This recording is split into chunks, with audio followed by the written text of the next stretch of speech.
Well, yeah, my mum always said I was old. She said I was an old baby. She said I could frown before I could walk.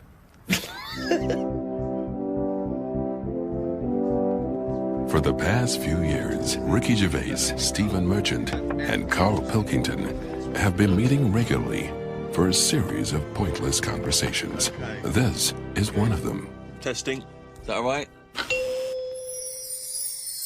Hello and welcome to the Ricky Gervais Show with me, Ricky Gervais, Stephen Merchant. Hello. And the little round-headed buffoon that is Karl Pilkington. All right.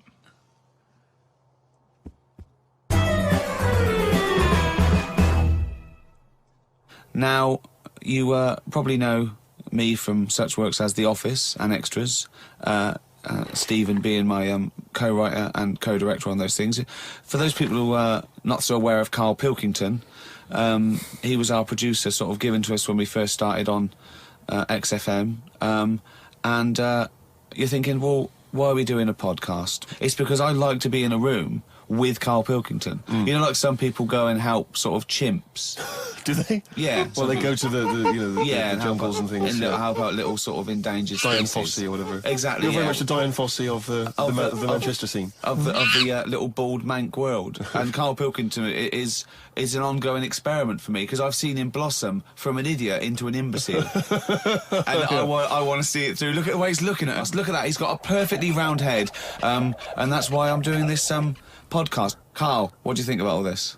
It's just, I mean, we are living in that sort of era now, aren't we? That you need to be able to listen to stuff on demand when you want it and stuff. I know you're not a fan of the iPod in general, are you? Or any of the MP3 things? You're concerned? I'm warming to it, but... This is what's amazing about Karl. Even though he's talking about things like MP3 players, computers, iPods, he sounds like he was found in a glacier and thawed out. Do you know what I mean? Yeah. And sort of taught to speak. We're a couple of high school guys who found him, and we're trying to ingratiate him in the gang, trying to pass him off as someone from the modern day. But my thing with iPods is, now, do we need them? Do you know what I mean? We're living in that era now where we have invented most of the stuff that we need, and now we're just messing about.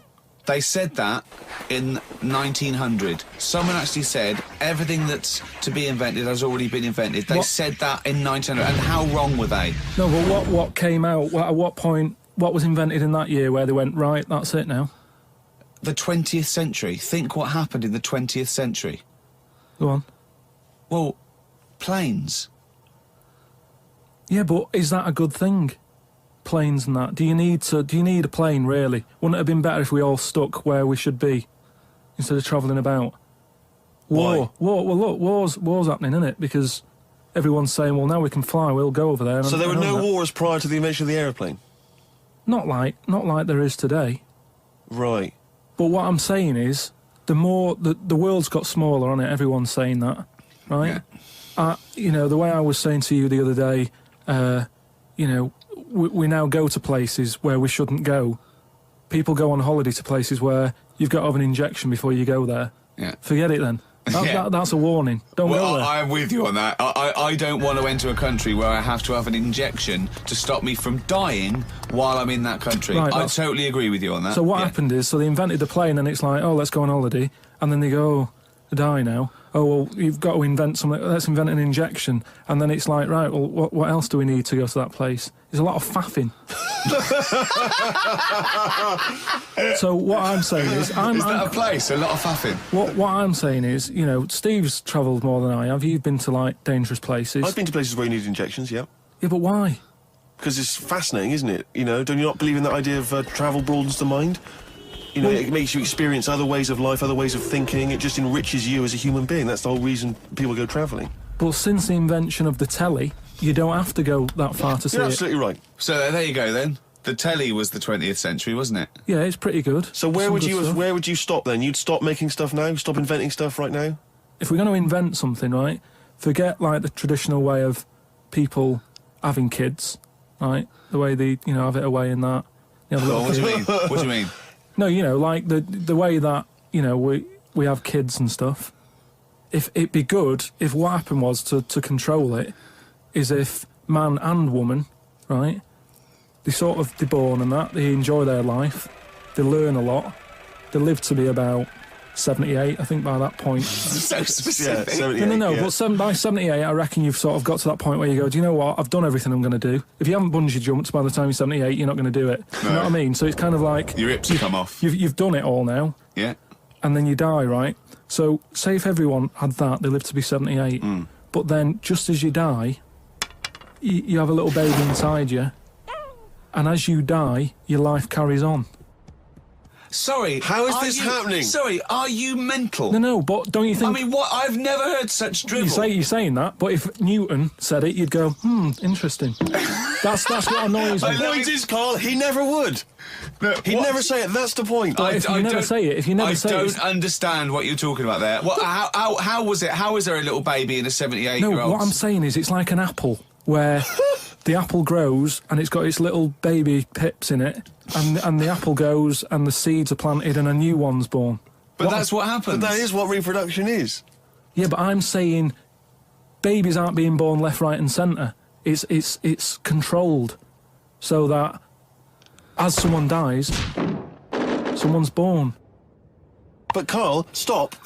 Whose responsibility is Look, this? if you don't want to do it, we won't do it. But I'm is it just supposed to be nature? Has nature got to develop humans so that we act that way? We live that way, or is this a scientific experiment? He said to you then, he said, look, if you don't want to do it, we don't need to do it. Like, if you were up for it, we'll sort it out.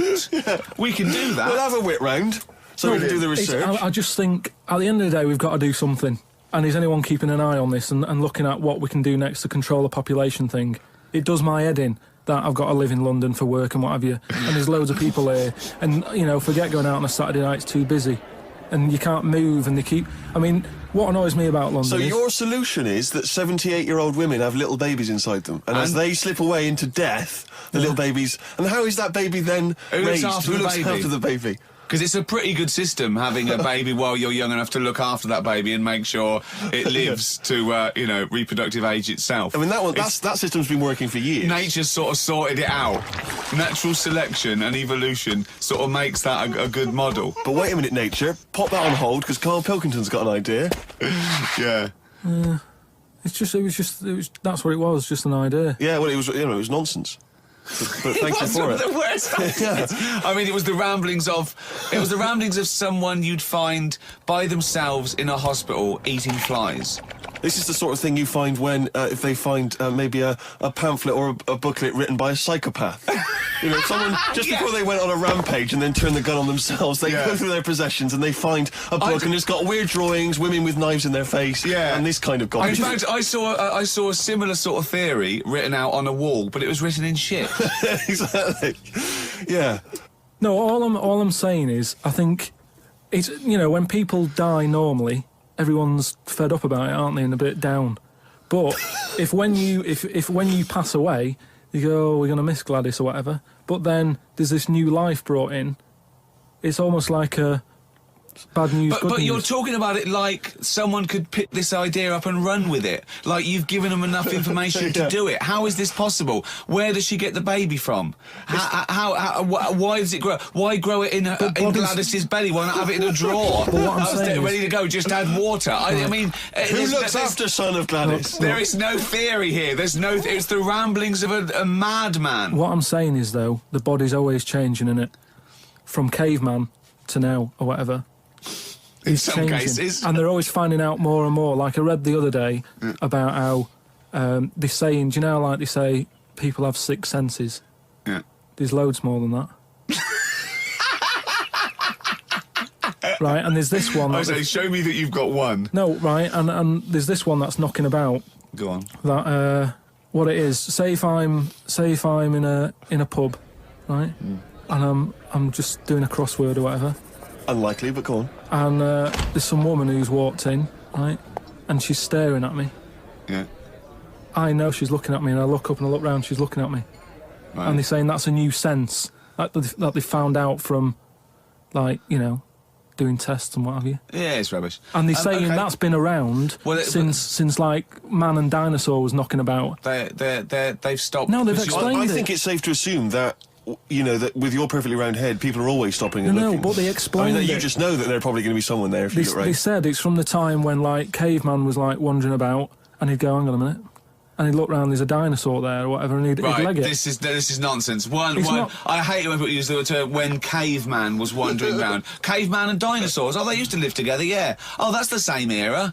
Yeah. What have you been watching? Raquel Welch. What do you mean? Well, what do you mean caveman wandering, knocking around with a dinosaur? You know the Flintstones is only partly based on fact. Dinosaurs and man did not coexist. The dinosaurs had long gone before man arrived. Extinct. Kaput. You don't believe us? What, you don't believe because you've seen... Because you saw that film where they took pictures of lizards and magnified them and put them next to men in films so they looked like they were fighting. Yeah. No, but why couldn't that have happened? What is the film with Raquel Welch? A Million Years BC. A Million Years BC or something. A Million Years BC. Brilliant. Yeah. Yeah. No, but... She had a sort of woolly mammoth bikini. Fact. But why wasn't the dinosaurs back then just like how we have dogs now, in a way? He's watching the Flintstones. He's watching the Flintstones. He's thinking of the Flintstones. Yeah. That's what he's when thinking. When he puts out the saber-toothed tiger Yeah, and then yeah. Dido And he mixes his concrete in a pelican. Yeah. I just think that there must have been a crossover point. Why? Why did you say that? Why do you think there must have been There a must crossover have point? been. Because if nothing was knocking about at any point, how did anything carry on? I know. Exactly. Why didn't Hitler meet Nero? It's weird, isn't it? There must have been a crossover. They must have met somewhere. They must have met at a party somewhere. They mixed in similar circles. Yeah. They must have bumped into... I can't believe it. Yeah, forget it. Oh. I met Derek Acora the other week, Oh, yeah. right? Now, who's he? Which one's he? He's Is he a medium? He can contact the dead, is that right? he just chats to him and that, Sure. passes messages on. Nice of him. So I said, "Oh, tell us something a bit weird and that." So he said, "What do you want to know?" I said, "Just something weird." So he goes, "All right then." He said, "Here's one for you, right?" And he said, "There's this pub out in the country, and he said there's this mug. Do you know those old mugs that they have, where they used to like leave their own cup knocking Like a about, didn't they? Oh, yeah. Tankard thing." Yeah. So there was one of them mugs in there, right? And everybody... Tankard, let's use tankard if we've All right, established that's the tankard, word. yeah. Because you're the only mug in this story. Right, You nice. believe in it all. High five. Great. So this tankard's knocking about, right? And everyone who's running the pub keeps going, "Oh, I wish they'd stop leaving this tankard about," right? And they pick it up. It must be a pain. Having a tiny, small tankard in a pub. That must be a real grind. So every time they sort of picked it up and went, "We'll have to wash that," and they popped it on a different sideboard. Next thing you know, that person who's touched it died, right? Sure. So They must have been getting through bar staff. so they kept getting a new staff and that. And they were like, "What's the connection here?" Right? What's the connection here? Oh, God. So they get a vicar in Of course they do. and they go, "Look, there's a lot of weird stuff going on here. This tankard, every time someone touches it, they die." So he said, "Leave it with me." He gets his special water out and what have you. He comes round, does a little prayer, sprinkles it. He goes, "Right, not a problem, don't worry about it." He picks it up, chucks it in the bin. Guess what? What? Dies in a crash on the way home. Because he picked it up. Well, but Carl, you're telling me this like it's fact, and I'm meant to go, "That's Derek amazing." Acora, he told me. Carl, I have no opinion of that story, other than I'm pretty sure there was absolutely no connection between touching the tankard and him dying. That's all I'm sure of. It's not just him though, is it? I'm not going to even contest the chain of events. All I'm saying is there is no connection. There is no connection possible because I believe in logic and the laws of the universe. Yeah, but what I mean, you never pick up a vibe of... Like, I've got a mate, right, who he's living in this big stately home, right, and he's living in there now. He pays £100 a month. There's about 80 rooms. Gee. And it's this big stately house and what have you. And I went down there. He said, "Oh, come down and have a look," right? And from outside you go, "Oh, this is brilliant. It's like something out of, you know, like The Man of Born or something." You go, this is impressive. But then when you get in, it's like it's a wreck.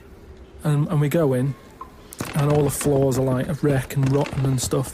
And I looked at the wall, and there was like a little piece of paper stuck on the wall, right? And I said, "What's this here?" So I wandered over, right? Got right up close to it, and somebody had wrote it. Somebody has wrote it. Oh, Somebody had rotated. Right, go on, So there's a little sign there, right? And I go up to it, and it says flies, right, with an arrow. Flies this way, Yep. right?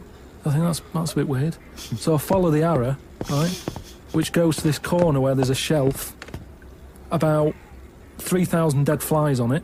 Oh my God. Condom stuck on the top. You might remember in the first podcast, I was telling you about this scary house that my mate lives in, where he's like a security man. You're not like a security man, are you? What are you? Well, I just look after it. You just look after it and that. He just looks after it. So this is it, because I thought I'd show you around it, because just in case you thought I'd made it up and that, about the bit about the flies and all that, where there's flies on the shelf and stuff. So this is the sort of state I was telling you how it's a mess. This is it. Ceiling's caving in over there. It's just there.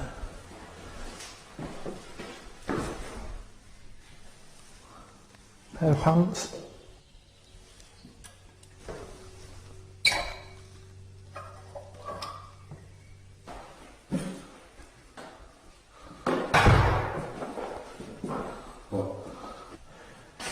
Right then, we've found the room that I was talking about on the podcast, with the dead flies and that on it.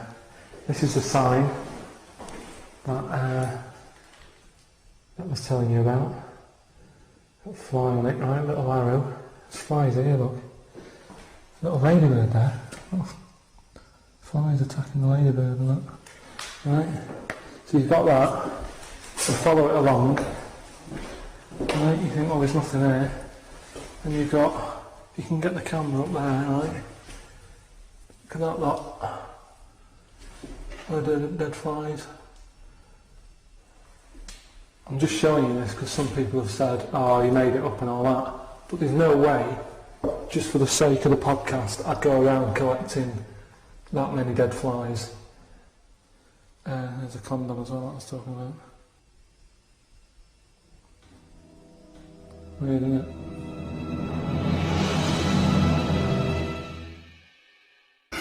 That's weird, isn't it? That is weird. That is weird, right? So I'm looking at that, and there's loads of stuff on the floor and that, bits of paper. Picked up this bit of paper, right? And it had, like in biro and that, it looked really old, like it'd been there years. And it had something like, need nappies, dummy, right? Blankets, blah, blah, all this, like, all stuff for, like, and I turned it over, right, and it said, none of this now needed, baby dead. Right. Now that's weird, isn't it? Now that's what I'm talking about when you get a bad vibe, you go, that's who's been in here. It's bad vibe, it's just based on the fact that... Your mate's in charge. Yeah, that's terrifying. I mean, yeah, so it's like saying, are we scared of the dark? Yes, I understand why people are scared of the dark. I'm a little bit scared of the dark. You're walking along... Because you don't know what's in it. Yeah, you don't know what's in the darkness. That's why people get nervous. It doesn't mean you have to make the leap then that you've got some paranormal sense. Oh my God, I'm Karl Pilkington, and hang on, just like Derek Acora, I have sensed something strange and evil in this room. Wait a minute, there's some flies in a condom. I was right all along. That is weird. Flies in a Johnny equals badness. the flies in a condom was weird. It's weird. I don't know. But the note. Yeah. I just think of his face when he saw that, reading it by torchlight. You must have been terrified. It's a bit odd, isn't it? Rick, you'll be pleased to know we've already had some responses, and Simon and Mark have already emailed us in this link to something that was on the BBC News website. I don't know if you're familiar with this, but it's a remarkable story. Lion mutilates 42 midgets in Cambodian ring fight. That's just the headline. That's a hell of a headline. That makes me want to know more about the story. Well, that's what a headline should do. Spectators cheered as entire Cambodian midget fighting league squared off against African lion. Tickets had been sold out 3 weeks before the much-anticipated fight.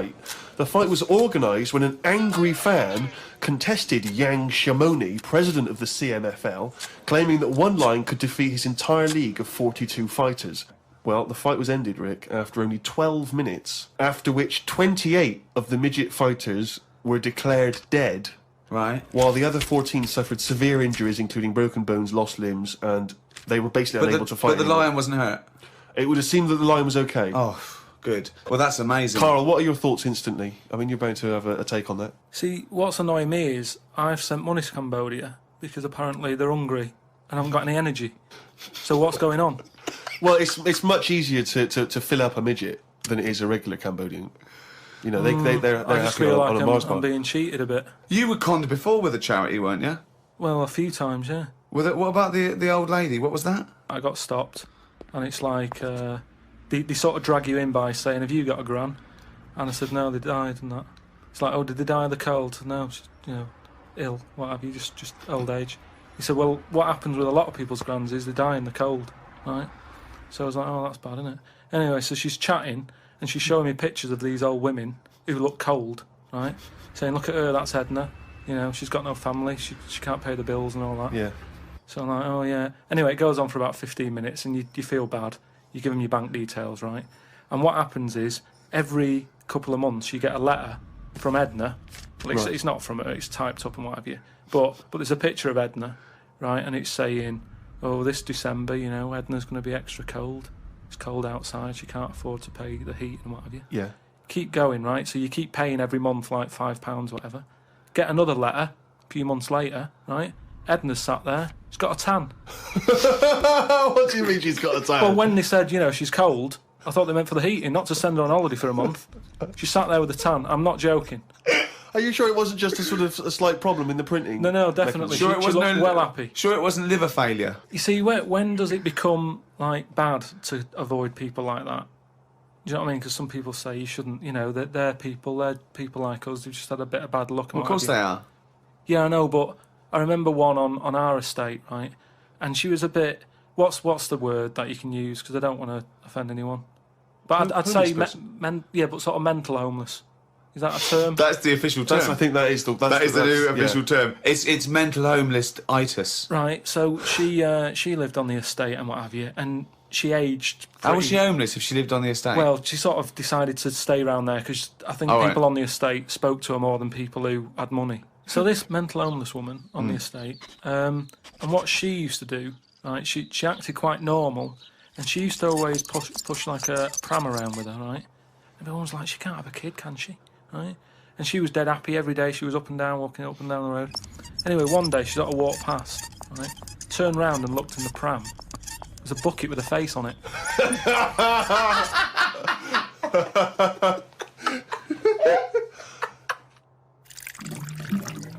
Rick, we've had an email here from a bloke.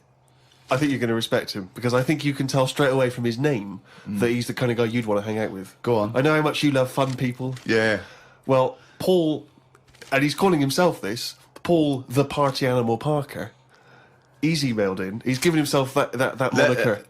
Right, I assume they're in sort of like quote marks, They're are they? in speech marks, yeah. Paul Brilliant. the Party Animal Parker. And he's calling himself that. Yeah. That I can't wait. So when you picture him, what are you thinking? Millhouse. Right, okay. I think he looks like Millhouse from The Simpsons. Yeah. He's He's working in sort of an IT department, maybe? Yeah, for a large possibly. organisation? I think he might still be at school. Okay, right, yeah. Yeah, I think. And this is the vital question. Do you believe him to be a party animal? I believe him to be a party animal is as much as a man with a long scarf that his mum knitted him to look like Doctor Who can be a party animal, yes. Do you think that when people are organising parties at his school, they're thinking the first person they got to get on the list and make sure he's guaranteed as You've got to take Paul the party animal. Because Because I bet he's got millions of affectations. I bet he wants to be known as the one that carries around a biscuit tin. Yeah. You know, he's got the scarf. He's the guy who only ever wears bowling shoes. It's his thing. It's his thing. He's a little bit kooky, it's his thing. And it is fairly interesting what he sent in. He's found this on the web. A Serbian man who has invented a sex machine for women. And he's appealing to Western women to test his device. It runs on a 390-volt electric engine, simulates sex, and has a 7.5-inch artificial penis. As soon as I read this, I was thinking, it's just imagining there going, "Oh, thanks for coming in, yeah, okay." So what's going to happen is there's a penis that's going to pop out from here, and it's going to have sex with you. I'm going to stand behind the machine I've got to stand behind here. There's a lot of dials and stuff. I don't want to bore you with. Well, why do you have to stand behind it? Just. I can't. It's technical stuff. But I got to be behind the machine. But there's no penis on the robot at the moment. It's just a hole. Don't worry. What'll happen is I'll switch the machine on. I'll go behind, and then a penis will appear. Will it be like a metal-looking penis? It will be a robotic penis, but it will seem like it's a regular fleshy human penis. So you've made this sort of robotic penis look really realistic. It's really realistic. You will not be able to tell the difference between, say, the robot one and mine, for instance. Okay, well, I don't want to see yours. No, there's absolutely not. Because I've not come around here to have sex with a person. I know, you've come around to test the machine. Yeah, and that is exactly what you're going to get. Okay, a piece of mechanical action. To a lot of people, sex is important, isn't it? You know what I mean? Not to you? Well, it serves a purpose. What purpose? No. Because you don't want to have kids, so what purpose? Just you know, something to do in the evening. something to do, innit? When the telly's broke. But for years, like they've found stuff, haven't they? Machines from like Roman times that similar to that setup. No machines in Roman times. Like that though, the old sort of knob on a stick machine thing. The old Roman love that. stick. I'm sorry, but I watch Time Aqueduct. Team every week, and Tony Robinson has never done an old knob on a stick machine. I just think of Julius Caesar sitting down and go, okay, aqueduct, we love that. Thanks for that. Straight roads, good idea. We can see the enemy coming. What have you got there? Well, I'm glad you've asked. Ploncticus. What have you got there? Asked. Wanklicus. What I've got here is a Yodi knob, and I've put that on the end of a stick. Oh, stickus phallus. Okay, well done, Wanklicus. No. Well done. You are my new right-hand man, as they say. No, excellent. But they do stuff like that. You've been in the London Museum and that, and they've got sort of sex stuff from years ago. They've got like these metal pants that they used to wear. I don't know what that is. Metal pants. Yeah, sort of. Is metal. that a chastity belt? You mean? They used to make women wear them so that they could. When- when- No, when- but they had them for blokes as well, though. metal pants for blokes. Yeah, Why?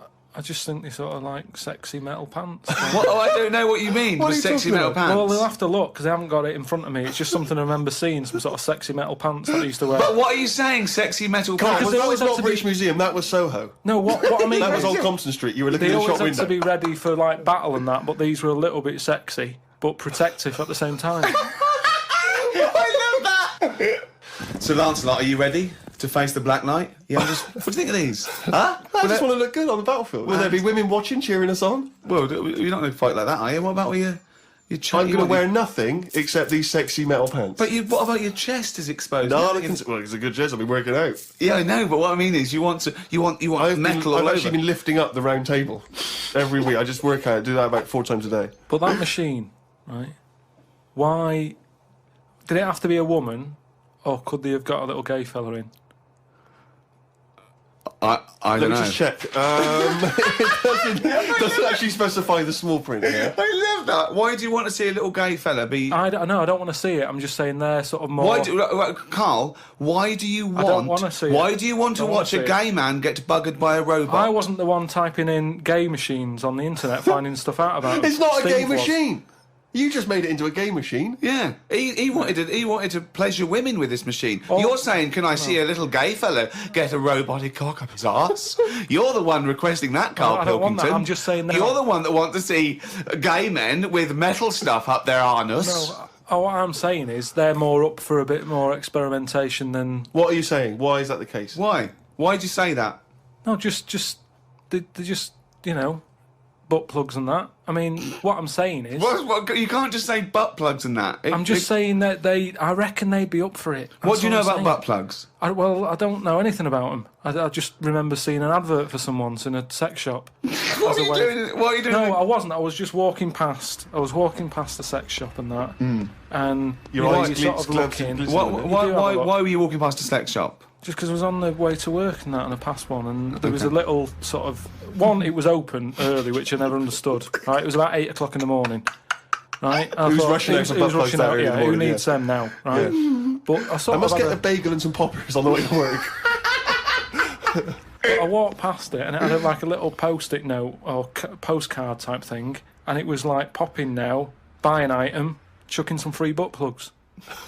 And I didn't know what they for. I'd never heard of them before. But all I'm saying is I've since found out what they do with them. What And do if they they do with do that with them, then Yeah. give them a go on that.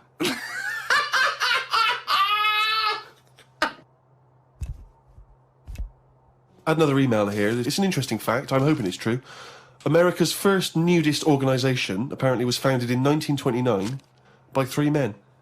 Now, what intrigued me when I read that is the fact that it's clearly 3 blokes just trying to meet some nude women. They're all 52, balding, Exactly. with little, sort of those gold-rimmed glasses. Yeah. Yeah. And they're just wandering around, and it's all quite saggy down there, and they're just knocking on doors